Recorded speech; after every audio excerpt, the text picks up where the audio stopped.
Mrs. G here. How y'all doing? Excuse my room, it's kind of a mess.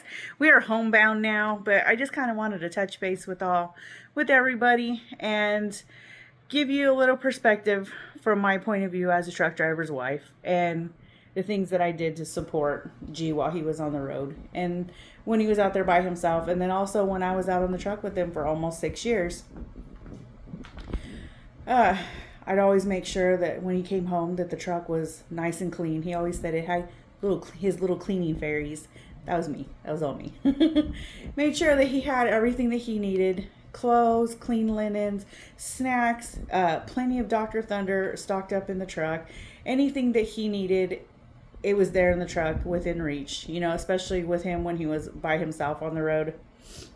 I would make sure that he had his snack foods, his chips and stuff like that in close proximity to him. So if he needed to have a snack while he was driving, he had it right there.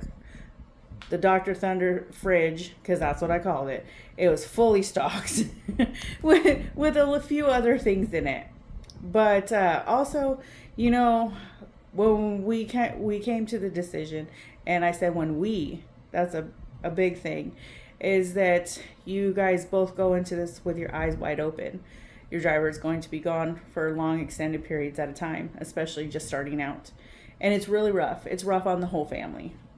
But you have to make sure that you keep an open mind, and if this is something that you both agree to, and this is the journey you guys are going to take in life, that you guys do it wholeheartedly, because you can't have one foot in and one foot out, because it's not good for your relationship, not at all. You need to support each other. And the same with your driver. They can't have one foot in, one foot out, you know, because it's not any good. While they're out on the road, they don't need to be worrying about what's going on at home as much. You know, on the day-to-day, you're a phone call away. You can talk to them. You can keep them clued in to let them know what's going on at the house and everything like that. But also in the same regard, you can't just, I guess I would say, you can't just bicker at each other on the phone, because it makes it awful. It puts a big strain on your relationship, and it hurts the entire family. And you know, trucking is life. Life is trucking for us. And even though we're not in the truck anymore, we're still in different aspects of the trucking industry. But definitely be supportive. If this is something you don't think that is right for you, you need to voice that and vocalize it. It's not fair to your driver for you to say one thing and then in the end decide that, you know, that wasn't the greatest of choices for your family. You know, our kids, they knew it was rough. Dad didn't get to make it to a lot of the games and stuff like that they were, the sports that they were in and stuff. But I'd ring him up on the phone, you know, when the kids were playing ball, and I would commentate. There you go. I was a commentator. I got pretty good at high school basketball commentating, you know, telling them which child had the ball, who was taking it down the court, who Bub was blocking and guarding, and who, you know, Mook had just spiked the ball for, because that's what we do, you know. Even though he wasn't able to physically be there and see what was going on, I could, you know, talk him through it day by day, you know, game by game, you know, how the kids are doing in school.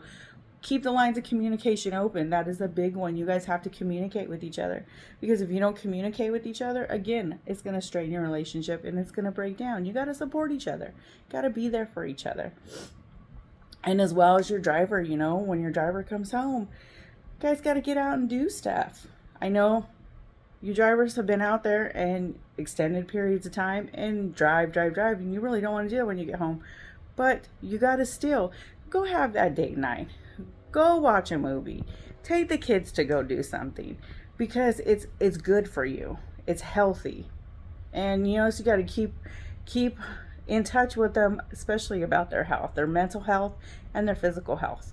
Because if us as a spouse, we don't do that, they don't do it for themselves. You got to make those doctor's appointments and tell them, hey, you know, honey, you need to be in at this time so that you can get this done.